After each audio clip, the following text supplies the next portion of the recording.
Hi everyone, welcome back, and in this video we are going to learn about AWS well-architected framework. In 2012 there was major outage in AWS services.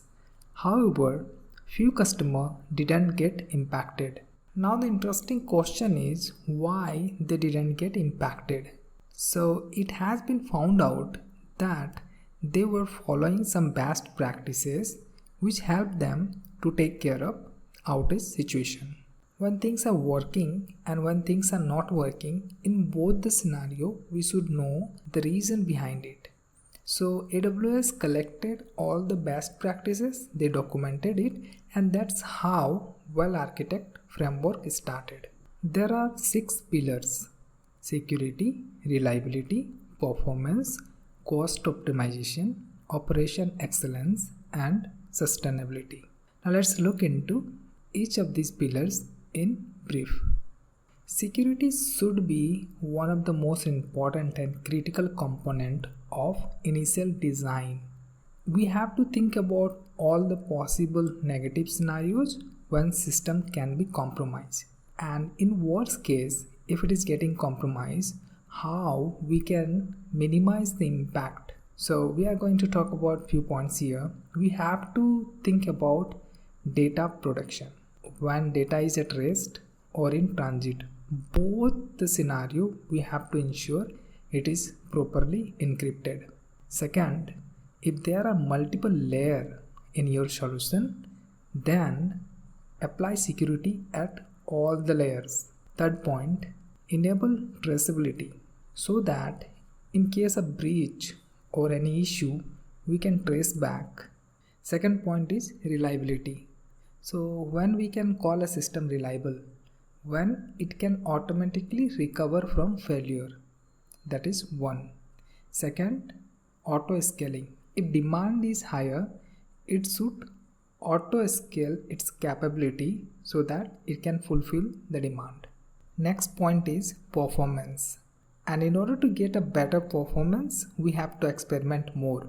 Because cloud is changing, we are getting better solutions or alternate solutions which might be better in performance.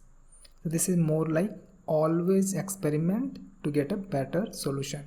Second point is think about serverless architecture. If I'm going serverless, is it going to improve the performance? I will give one example here. Let's say we have 3-tier application. For app server, where we are using load balancer and EC2, instead of that, can I take Lambda, which is serverless? So like this, we can think about other serverless application if it fit into your use case. Next point is going global with low latency. So we can use CloudFront to have low latency and to be available globally. Next point is cost optimization. So we have to perform analysis on all the expenditure. So where we are spending how much and if there is any possibility to optimize those costs. Next is operational excellence. Now in order to excel, we have to learn from our failures. If we make any mistake, we have to document it and make sure we are not repeating same mistake. Second, if you want to make the changes, make frequent change, but it should be small and reversible. So in case it's not working, we can revert it. Third is explore all possible options if we can refine the operation procedures to get a better or excel the process. In order to create a sustainable solution, we have to anticipate and adopt the new changes. And with that, we have to create more efficient solution. Second, we can consider managed services where we can pay how much we have used. From 2018, well-architected framework has been started as a service.